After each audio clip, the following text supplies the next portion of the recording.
Welcome to the course on the freeze mode. So we are talking in the mainstream about ADHD. What is ADHD? It's attention deficit hyperactivity disorder. And we're going to pull that apart on a lot of different levels. This is the very clear indication that your body doesn't know how to close certain loops, how to execute the ideas and things that go on in your mind, in your brain at all times. So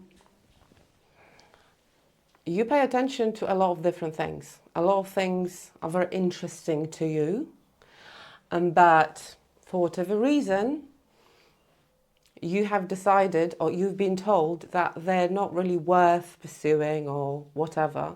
I want you to think about your brain as a gift. I want you to shift your understanding. It's not a pathology. It's not a pathology. It's just a different kind of nervous system, different kind of brain, different kind of archetype, right? And things do not happen randomly because you probably have a lot of ideas, you just don't know how to close them. Hyperactivity, there's a lot of energy in you. There's a lot of energy, you're restless, you don't know what to do with yourself, you don't know how to channel that energy, which brings me beautifully, we're going to talk about physiology, right? So it's not like you have attention deficit, you lack focus to execute and close the loops. So your nervous system and the body are the responsive system. You are a field of consciousness, you are a field, you're an ecosystem, an organic ecosystem that responds to its environment. That is really important, right? And it's a biological system. Biology takes over everything, right? So we need to understand how it works in order not to fight ourselves, because fighting our nature never ends well. So it's a responsive system and it has two choices. Your body has two choices. And we're not going to go into your childhood. We're not going to go into how it became to be the case for you. And it didn't have to happen in childhood. Maybe the way we're living today is not serving you, etc. So context is everything. Context for the nervous system. So it's a responsive system. And if it's too much overwhelm, intensity, overload of whatever kind, then it's going to respond as an emergency, right? So this is an emergency mode.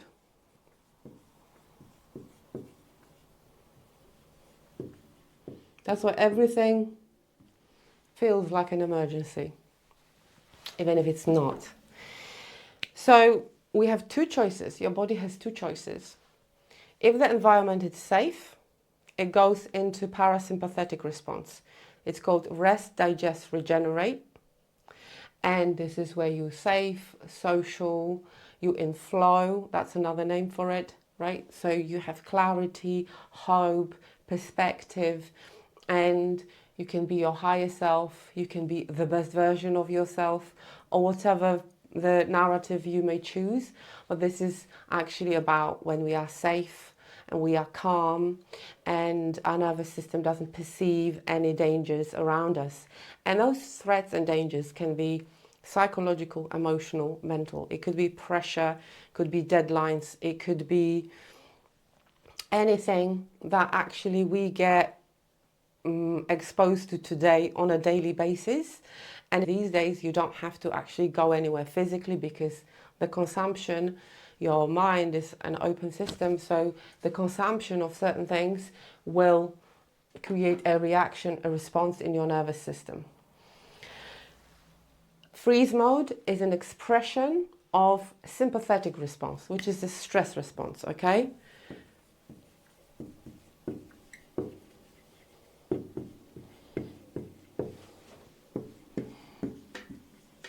Sympathetic response.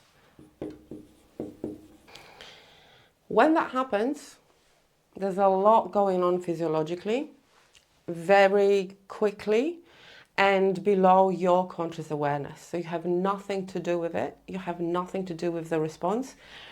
Your body has the system of perception, a surveillance system around you. It's called neuroception. So it scans the environment at all time.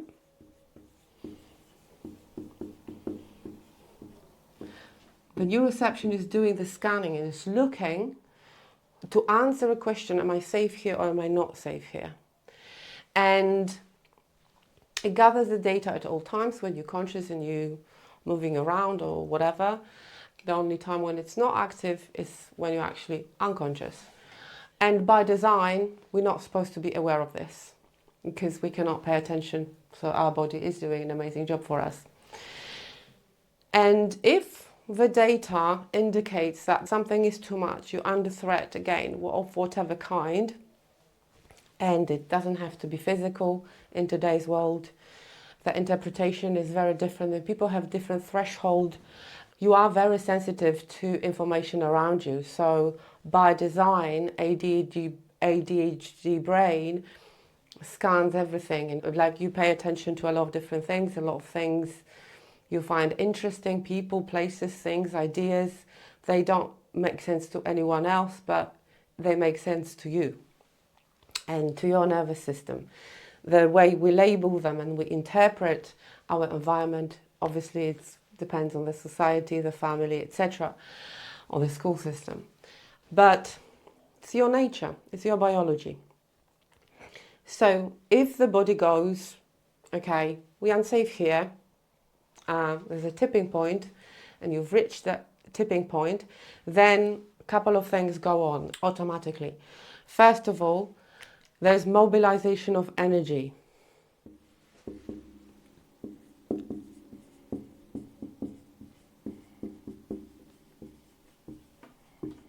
Because as a human animal, you need to take action when you're in danger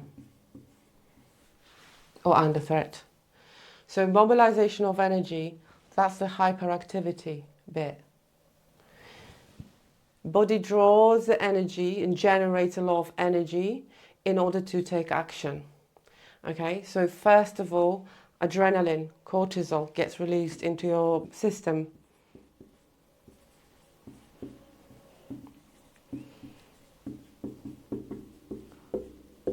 This is a stress hormone. Your heart is racing. Your breathing is shallow. There's a lot of tension, right? It's physical strength, and it goes mainly into your hands and legs. But this is the shaking, this is the restlessness, this is the hyperactivity in the body. This is very energetic, and the body just generates it in milliseconds. Takes the energy away from every system that is not relevant, so your digestion, etc. And tension, right? So you may, you may sweat, you may go red, and it's very difficult for us to be paying attention because we, by design, by the societal design, let's call it, we don't pay attention to our bodies. And these things go on all the time. So you may want to think to yourself, okay, how do I feel in my body, right? We're building a picture, we're building a map, a landscape of the situation here.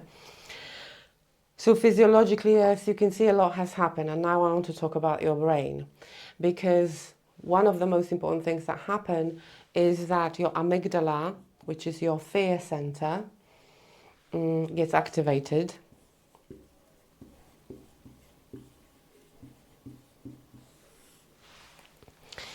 You know, in other ways, you can say this is an expression of anxiety, right, for a lot of people. So depending on what information you are exposed to, when were you born, etc., you're going to get different interpretations of that state. So I always encourage people to remove the labels and understand it from the inside out. Once amygdala is activated, we're under threat, we're in danger, all these other things are happening. So this is a brain, this is a lizard brain, this is a very primal part of the brain. What also happens in the brain is that you have your prefrontal cortex, which is the latest addition to evolution, which is what makes you human, an intelligent, thinking human. This is where you're doing your thinking. And Your prefrontal cortex is where your executive function is located.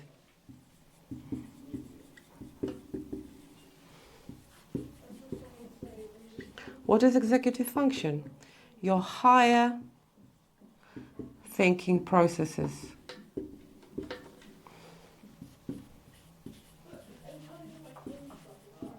What are those?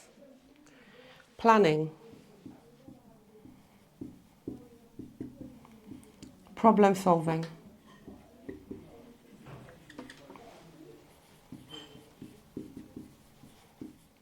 working memory. What is working memory? Your ability to be thinking, I've been doing this for the last 5 minutes, now I'm doing this, because that leads me to be doing another thing in 5 minutes. So like a sequence, holding 3 things at the same time in your mind. Perspective. Focus. What else? Concentration. Planning is a big one, right? So when amygdala is activated,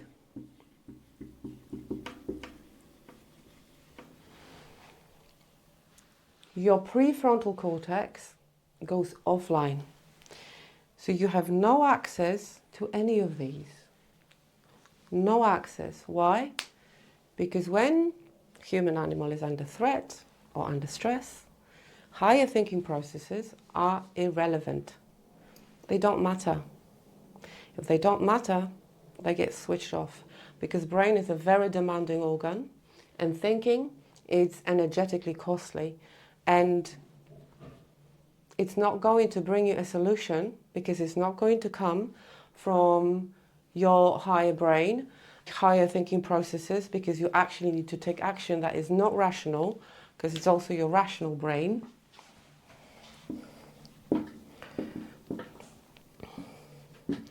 Or logic. Thinking becomes irrelevant. Thinking becomes irrelevant because you need to take action, you need to get out of the situation, you need to resolve the stress, etc. Impulse control, another one.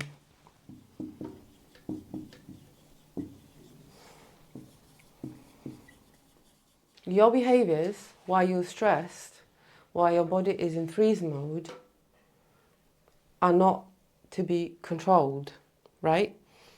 Because again, this is not logical, this is a survival mechanism, evolution, biology, physiology. This is why you can't think, this is why you can't concentrate, because the energy gets disorganized and physiology takes over, so that has nothing to do with you. So you can release yourself from having any shame about this, from thinking, oh my God, what is wrong with me? This is a very active system, and you probably have a lot of ideas, you probably have a lot of plans, you're doing to-do lists, you are very creative. This has to do with unexpressed creativity on another level, but we're starting where we need to start. We're starting at the beginning of the story, of the inner story. So, energy, that's the priority. Higher thinking processes, they don't matter, they're not relevant, so they get switched off. Amygdala activated, cortisol and adrenaline. So a lot of energy in your system. We're going to go into what happens emotionally. Okay, what happens emotionally. So this is part of the inner story, this is part of the physiology, because emotions are physiological, they're biochemical. Okay, so, you know, you need to be connecting the dots. It's a sequence of things that happen, but we're going to go into the second module, we're going to go into emotional expression of freeze mode. See you there.